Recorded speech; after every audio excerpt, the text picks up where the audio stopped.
por Ovidio, siempre ha existido y actualmente, aunque parezca increíble, todavía y en pleno siglo XX existen por ahí en algunos rincones del mundo, modernas circes. Que se rían los bribones, los pseudo-sapientes, los dechados de virtud. ¿Qué importa a la ciencia y qué a nosotros? En el istmo de Tehuantepec, México, existe abundante licantropía y modernas circes. Conocemos el caso concreto de un espécimen donjuanesco y borrachón, cierto caballero de marras que tuvo el mal gusto de tener relaciones sexuales con una circe ultramoderna de la nueva ola. Es claro y a todas luces resalta que el tenorio aquel puso todo el cielo estrellado a los pies de la arpía pintándole pajaritos de oro y haciéndole promesas formidables. Si no me cumples tu palabra empeñada te convertiré en burro, comentó socarronamente la hermosa diablesa. El amante rió entonces de lo que parecía una simple broma. Pasaron los días y las semanas sin que el tenorio de barriada pensara ni remotamente en dar cumplimiento a las románticas promesas. Mas algo insólito sucede. Una noche cualquiera no regresa a su apartamento. El compañero de domicilio pensó que tal vez don Juan andaría por ahí en alguna nueva aventura. Empero la ausencia se prolonga demasiado, pasaron varias noches y nada, al fin preocupado ve de pronto que en vez de don Juan se presenta un asno que insiste en meterse al apartamento. Sale a la calle el buen amigo en busca de don Juan, interroga a la hermosa Circe, averigua y ella le dice: tu amigo por ahí anda, vedlo, y señaló al asno. La carcajada, el sarcasmo malicioso, la risa estruendosa de su amiga, otra diablesa bellísima, fue algo definitivo, el amigo lo comprendió todo, más tarde buenas personas le aconsejaron marcharse de aquel lugar antes de que ya fuera demasiado tarde. Lo mejor que hizo el pobre hombre fue regresarse a la ciudad capital de México. Capítulo 28, Runa, Os. Es urgente, indispensable, inaplazable, que en este mensaje de Navidad 1968-1969, estudiemos a fondo el problema aquel de la transmutación sexual para solteros. Constantemente llegan a esta sede patriarcal del movimiento gnóstico innumerables cartas de muchos hermanitos que sufren de poluciones nocturnas. Ciertamente esas tales poluciones son asqueantes, inmundas, abominables. Nosotros siempre contestamos recetando magia sexual, maituna, contra tales estados subjetivos. Empero debemos aclarar las cosas. Es claro que mientras estemos bien vivos, es decir, mientras tengamos el ego existiendo en las 49 regiones del subconsciente, los sueños eróticos continuarán inevitablemente. Sin embargo, haciendo luz en las tinieblas, debemos afirmar enfáticamente que el Maituna establece de hecho el cimiento adecuado para evitar las poluciones nocturnas, aunque tales sueños pornográficos continúen. Sucede que con el Sahaja Maituna, sexo yoga, se acostumbra tanto el chela, discípulo, a refrenar el impulso sexual, que cuando en realidad se produce un sueño erótico, la mente refrena por instinto, así se evita entonces eso que se llama polución, la pérdida lamentable del licor vital.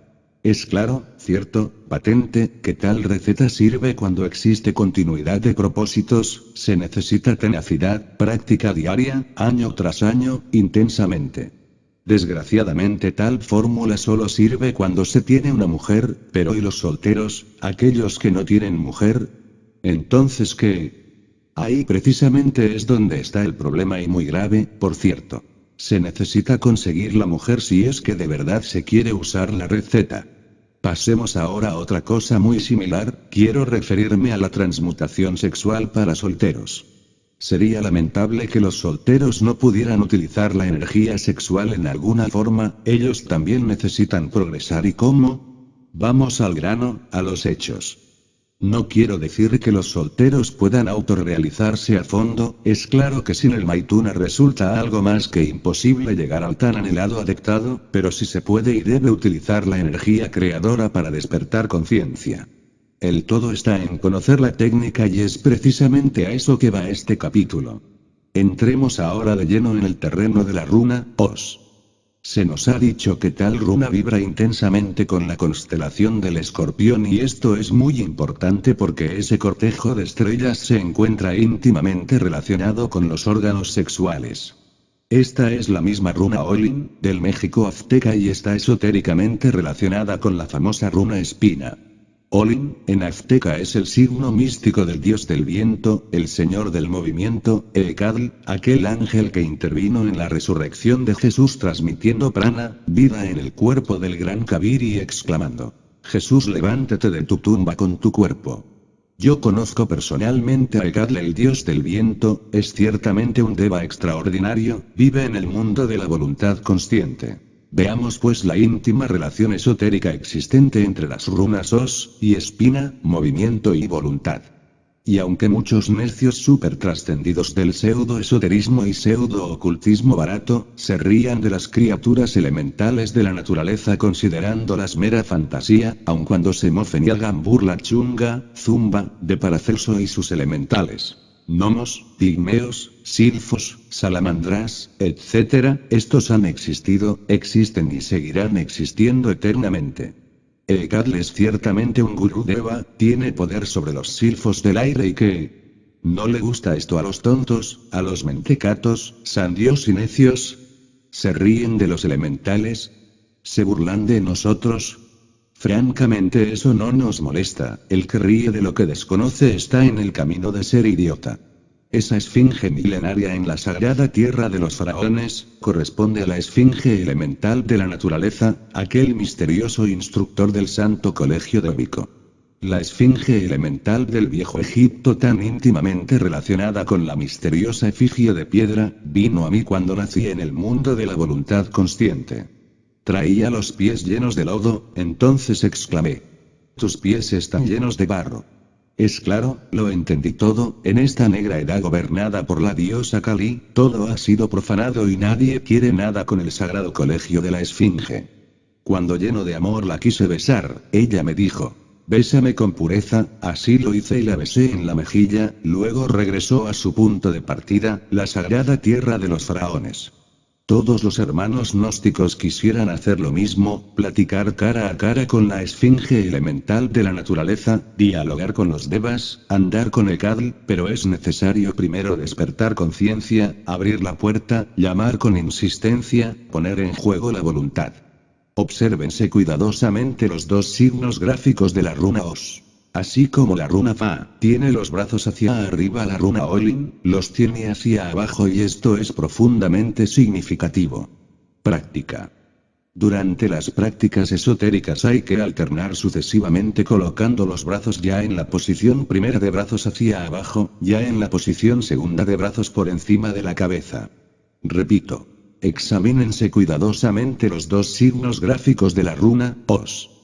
Durante estas prácticas de tipo rúnico combinen movimientos y respiración en forma armoniosa y rítmica.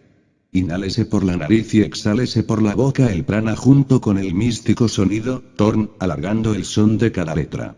Al inhalar, imaginad las fuerzas sexuales subiendo, ascendiendo desde las glándulas sexuales por entre ese par de cordones nerviosos simpáticos conocidos en la India con los nombres de Ida y Pingala. Tales nervios o tubos llegan hasta el cerebro y se continúan hasta el corazón por medio de otros canales entre los cuales está el Amrita Nadi. Al exhalar, imaginad a las energías sexuales entrando en el corazón, penetrando más hondo, llegando hasta la conciencia para despertarla. Golpead con fuerza en la conciencia, con telema, voluntad, combinando así las runas espina y movimiento. Después orad y meditad. Suplicad al Padre que está en secreto, pedidle que os despierte la conciencia. Suplicad a vuestra divina Madre Kundalini, rogadle con infinito amor que eleve, que haga llegar vuestras energías sexuales hasta el corazón y aún más allá hasta el fondo profundo de vuestra conciencia. Amad y orad. Meditad y suplicad. Tened fe como un grano de mostaza y moveréis montañas. Recordad que la duda es el principio de la ignorancia. Pedid y se os dará, golpead y se os abrirá. Capítulo 29, Origen del yo pluralizado. Mi doctrina no es mía, sino de aquel que me ha enviado. Escuchadme. Estudiad a fondo con la mente y el corazón este revolucionario capítulo del mensaje de Navidad 1968-1969. Los Elohim, dioses santos, produjeron de sí mismos, por modificación, al hombre a imagen suya, ellos le crearon, a la humanidad colectiva Adam, varón y hembra, él, la deidad colectiva, los creó. La raza protoplasmática de la isla sagrada ubicada en el septentrión, fue en verdad su primera producción, una tremenda modificación de y por ellos mismos, las puras existencias espirituales. He aquí a Adam Solus. De esa primeval raza polar provino la segunda raza. Adán Eva o Jod-Eva, gente hiperbórea, andróginos inactivos. De los hiperbóreos provino por modificación la tercera raza, la gente Lemur, el hermafrodita separador Caín y Abel que vivió en el gigantesco continente Nu, o Lemuria como se le llamó más tarde y que estaba situado en el Océano Pacífico. Esta tercera raza, la última semi-espiritual, fue también el final vehículo del esoterismo innato instintivo puro, virginal, ingénito en los Enoch, los iluminados de aquella humanidad. El hermafrodita separador Caín y Abel produjo la cuarta raza, Setenos, que vivió en el continente Atlántida situado en el Océano Atlántico. De la gente hablante proviene nuestra actual quinta raza aria que mora perversa en los 5 continentes del mundo. Cada una de las 4 razas precedentes pereció a través de gigantescos cataclismos y nuestra quinta raza no será una excepción. Se nos ha dicho que en el remoto futuro existirán sobre la faz de la Tierra 2 razas más y es obvio que cada una de ellas tendrá su propio escenario. La unidad bisexual primitiva de la tercera raza raíz humana es un axioma de la sabiduría antigua. Sus individuos vírgenes eleváronse al rango de dioses porque aquella gente representaba de hecho su divina dinastía. La separación en sexos opuestos se realizó ciertamente a través de varios millares de años y fue un hecho consumado a finales de la raza Lemur. Hablemos ahora del Edén, de esas tierras ginas paradisíacas a las cuales tenían acceso continuo los individuos sagrados de la Lemuria, en aquellos tiempos en que los ríos de agua pura de vida manaban leche y miel. Esa era la época de los titanes, entonces no existía ni lo mío ni lo tuyo y cada cual podía coger del árbol del vecino sin temor alguno. Esa era la época de la Arcadia en que se rendía culto a los dioses del fuego, los aires, el agua y la tierra. Esa era la edad de oro cuando todavía la lira no había caído sobre el pavimento del templo hecha pedazos. Entonces solo se hablaba en el orto purísimo de la divina lengua cósmica que como un río de oro corre bajo la selva espesa del sol. En aquella antigua edad la gente era muy simple y sencilla y, como todavía no había nacido el yo pluralizado, se rendía culto a los dioses del maíz tiernito y a las criaturas inefables de los ríos y de los bosques. Yo conocí la raza lemúrica hermafrodita. Me vienen en estos instantes a la memoria aquellos terribles volcanes en erupción constante. ¡Qué tiempos! Todos nosotros los iniciados usábamos normalmente cierta vestidura sacerdotal muy común. Aquellas túnicas sacras venerandas resaltan espléndidas con los colores blanco y negro que simbolizan la lucha tremenda entre el espíritu y la materia. Era digno de admirarse y verse aquellos gigantes lémures con sus nobles vestiduras y aquellas sandalias que ostentaban grandes borlas. En el entrecejo de aquellos colosos resaltaba la glándula pituitaria, el sexto sentido, portaluz y paje de la glándula pineal. Entonces la vida de cualquier individuo tenía un promedio de 12 a 15 siglos. Y se levantaron gigantescas ciudades protegidas con enormes piedras formadas con lava de volcanes. Conocí también los últimos tiempos de la tercera raza y viví en aquella época citada por el Génesis, esa antigua edad en que Adán y Eva fueron arrojados del Edén. Por esos tiempos ya la humanidad se había dividido en sexos opuestos. El acto sexual fue entonces un sacramento que solo se podía realizar dentro de los templos. En determinadas épocas lunares, las tribus lemures realizaban largos viajes, salían en peregrinaciones rumbo a los santos lugares, con el propósito de multiplicar la especie, recordemos los viajes de luna de miel. Los lemures éramos todos hijos de la voluntad y el yoga. En la cópula solo se usaba el maituna, nadie cometía el error de eyacular la entidad del semen. La semilla siempre pasa a la matriz sin necesidad de derramar el semen, las múltiples combinaciones de la sustancia infinita son maravillosas. Los monarcas, rey y reina, se unían sexualmente ante el mismo altar del templo, las multitudes realizaban la cópula dentro del sagrado recinto y en los empedrados patios llenos de misteriosos jeroglíficos.